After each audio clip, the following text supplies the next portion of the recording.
Hallo Leute, herzlich willkommen zur Präsentation von ID und Mita. Kali ini kita akan membahas tentang era yang ke-8, yaitu naturalismus.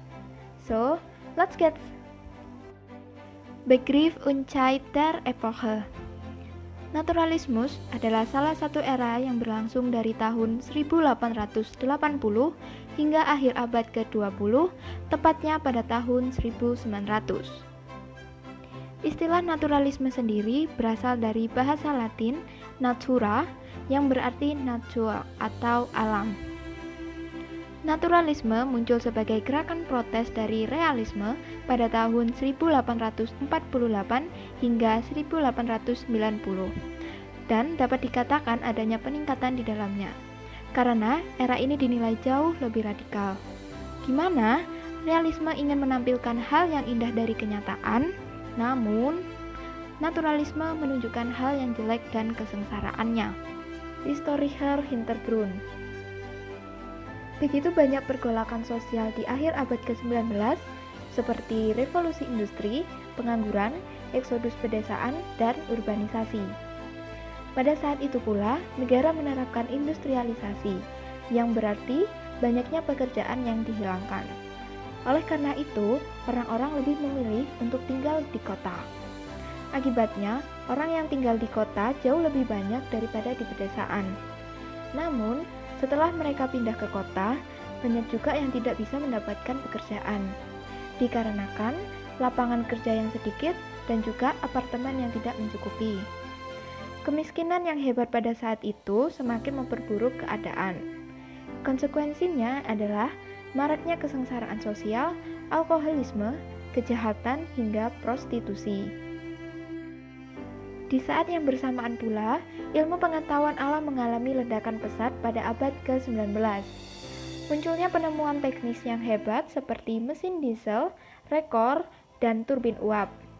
Selain itu, para pemikir ilmuwan alam Charles Darwin, psikolog Sigmund Freud, dan filsuf Hippolyte Taine membentuk citra manusia dengan tesis dan teori mereka. Sehingga bisa dikatakan kemajuan iptek pada zaman ini mengalami perkembangan yang pesat pula. Merkmale des Naturalismus. Pada poin kali ini kita akan mengetahui lebih jauh mengenai ciri-ciri yang menandakan masa naturalismus. Yang pertama adalah Darstellung des Hässlichen atau penggambaran keburukan.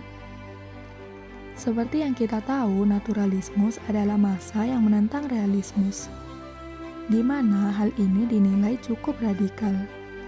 Artinya, naturalismus merupakan kebalikan dari realismus. Apabila pada masa realismus mereka menggambarkan keindahan, maka pada masa naturalismus, para penyair lebih menggambarkan realitas sosial, terutama yang terjadi pada kelas pekerja, atau yang disebut dengan proletariat. Hal ini bisa dilihat dari banyaknya pengangguran, kemiskinan, dan minimnya upah bagi para pekerja. Bahkan mereka juga menggambarkan mengenai penyakit, alkoholisme, dan lain-lain. Hal ini mereka lakukan agar kehidupan para pekerja lebih diperhatikan oleh pemerintah. Ciri selanjutnya adalah Verwissenschaftlichung der Kunst atau penerapan sains ke dalam seni. Pada abad ke-19, ilmu pengetahuan dan sains mengalami perkembangan yang sangat pesat. Oleh karena itu, kemajuan iptek pun harus tercermin ke dalam literatur.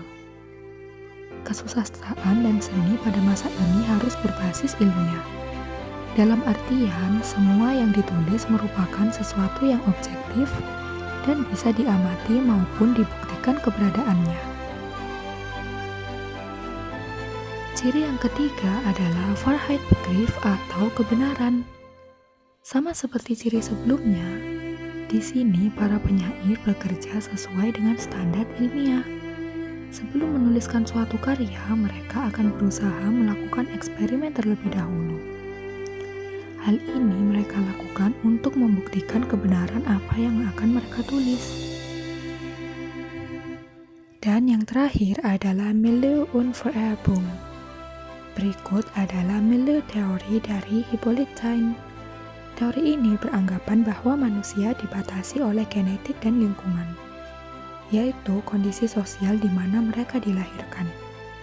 Teori ini sangat berpengaruh terhadap karya sastra pada masa ini, karena banyaknya ketimpangan sosial yang terjadi. Maka dari itu, teori ini banyak diadopsi ke dalam karya sastra. Literatur des Naturalismus. Berikut adalah jenis-jenis karya sastra pada masa naturalismus. Yang pertama adalah drama. Drama adalah suatu pementasan dari sebuah naskah dialog. Mereka biasanya akan menggambarkan realita kehidupan, watak, serta tingkah laku melalui akting para pemerannya. Yang kedua adalah epik. Epik disebut juga dengan puisi naratif.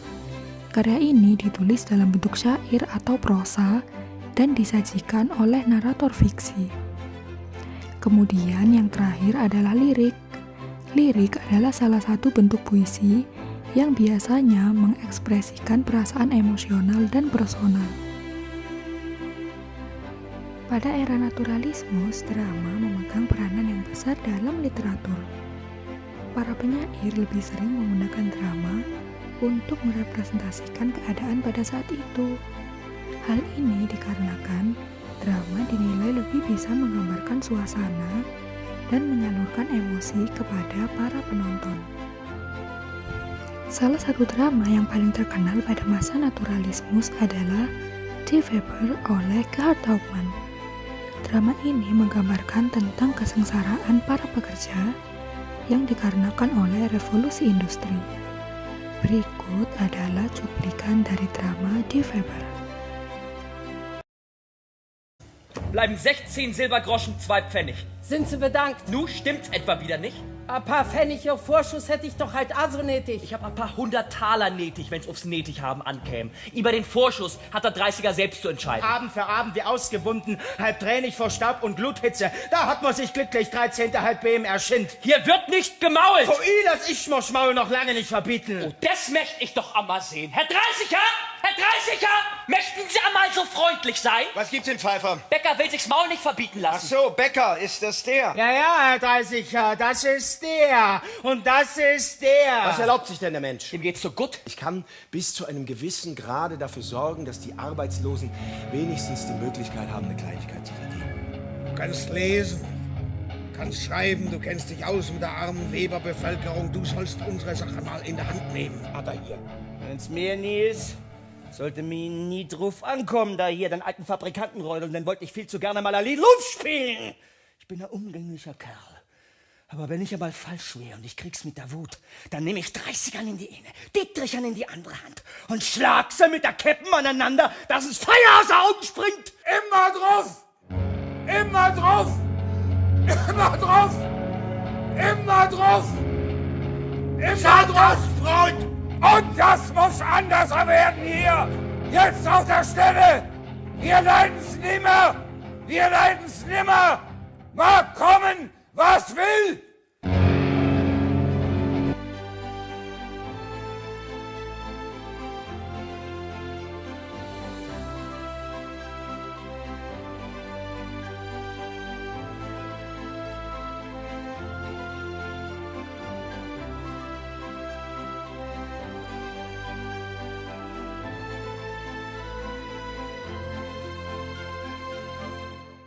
Bekannte Werke der Epoche.